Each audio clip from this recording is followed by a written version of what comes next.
This is the one story that will genuinely haunt you. In a quiet corner of rural Oak Ridge, Oregon, a family was running a 5-generation experiment so twisted it defied everything we know about humanity and genetics. This all began on October 17, 1997, when Sheriff Thomas Wilkins got an anonymous call about strange shouts coming from the isolated Blackwood family property. The neighbor simply said, "There is something wrong in that barn."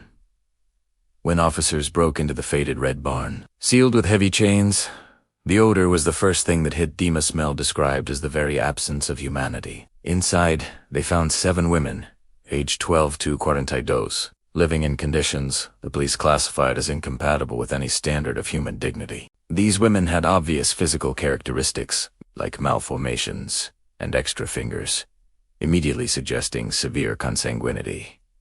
But the more disturbing element was their eyes. Everyone had exactly the same empty look. Subsequent investigations revealed that the barn housed a generational experiment of deliberate family inbreeding that extended for at least 5 generations.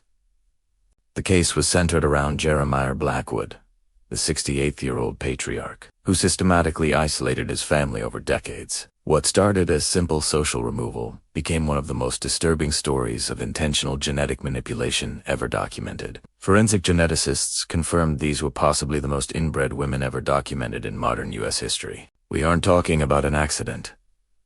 We found detailed diaries demonstrating a clear intention to create a pure lineage.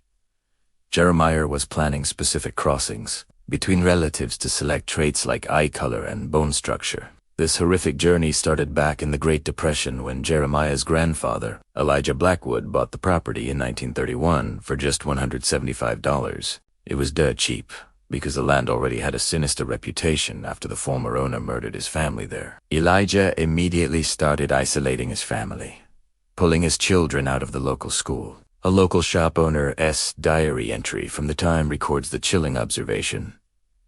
"No one smiles in that family. Bought unusual amounts of kerosene and ammunition. Something doesn't seem right with them."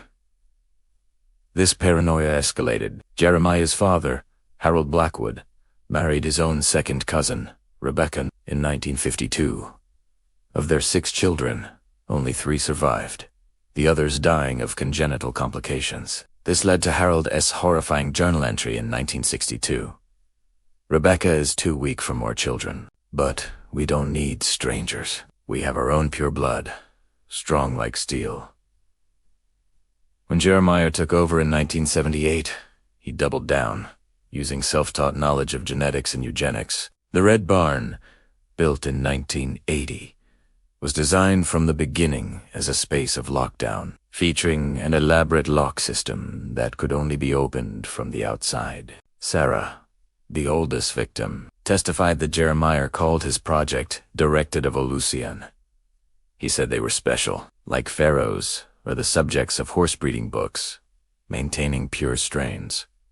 The most chilling part, Jeremiah wrote in his diaries, "The first generations will suffer so that future can transcend. The weak are naturally eliminated.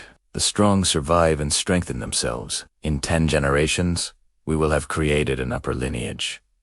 The rescue was just the beginning of a long fight. Medically, the women showed conditions rarely seen in such concentration.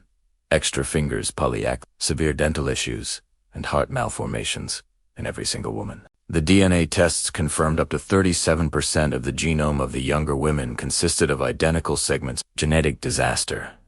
Jeremiah and his brother Joseph were arrested. Jeremiah was sentenced to 6 consecutive life sentences with no possibility of parole, remaining utterly impassive throughout the trial and refusing to recognize the court. For these 7 women, a special rehabilitation program, later called the Blackwood Protocol, was established to gradually expose them to modern life. In 2001, Sarah Blackwood, the oldest victim, published her memoirs, which became a bestseller and helped fund the survivors' futures. Her resilience led to the Sarah Law in 2003, establishing new protocols for monitoring children in isolated home education settings. This case remains a dark reminder of the extremes of human isolation, but also a testimony to the extraordinary capacity for recovery. As Sarah put it, "The story of the barn is over, but our individual stories are just beginning."